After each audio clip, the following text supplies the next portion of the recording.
Chapter 2. Ordon is all blue skies and butterflies. What could be better? How about dreaming up all the ways to be wicked?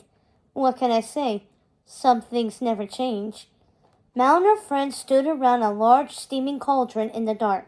She was wearing her signature tough-as-nails boots, ripped leggings, and leather jacket. Her dark purple hair was longer and thicker than ever before.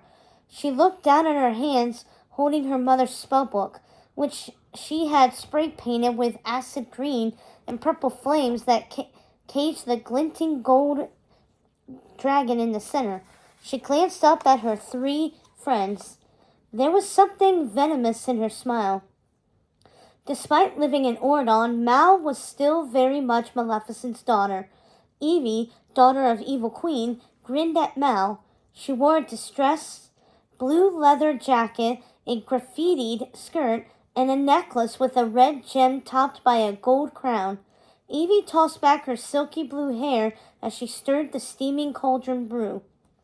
Jay, son of Jafar, held a bucket of shiny red apples.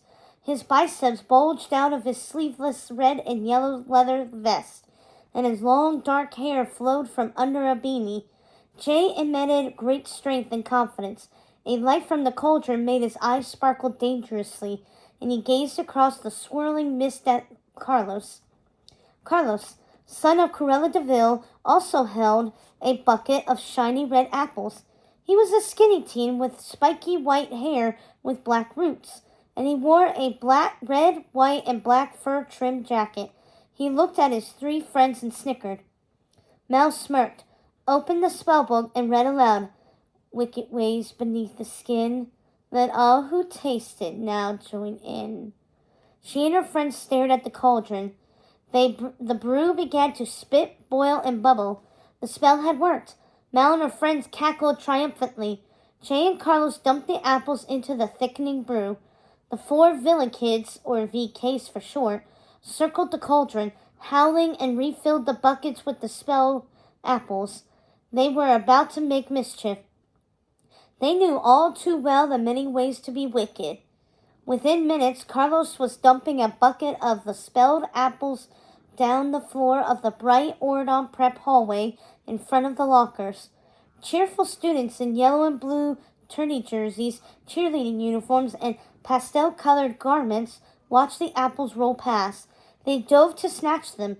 After biting into the wicked fruit, they whooped and danced in delight, instantly transformed from well-mannered to maniacal. Mal strutted over the apples, slamming the doors to lockers. The locker doors revealed the tag "Long Live Evil," which Mal had spray-painted there. She spotted in front of a shy girl wearing a large white bow in her chestnut hair.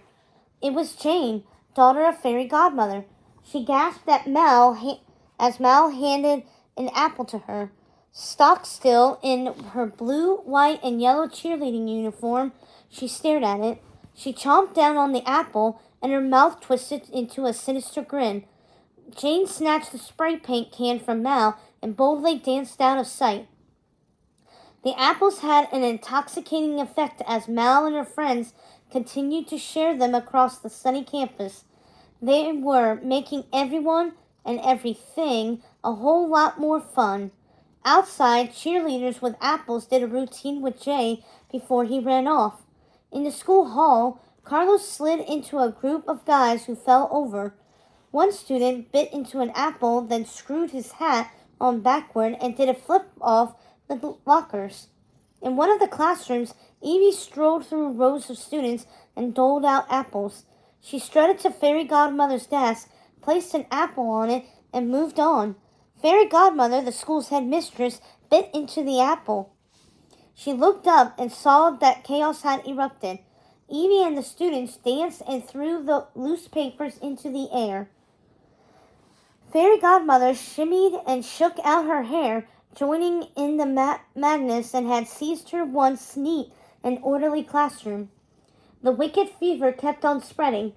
On the quad, Jay chucked apples off the balcony with glee. Doug, son of Dopey, was playing trumpet when one of Jay's apples landed in it. More apples dropped into the trumpets of other band members as well. As Jay continued to fire the apples rapidly, the band players scrambled to catch them and chomp down. In the rose garden, students kneeled around the stone fountain and dunked their faces into the clear water.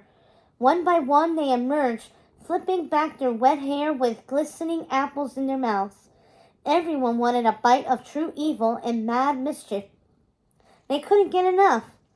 Other students who overlooked the busy lawns jumped up and down, waved their apples, and danced victoriously.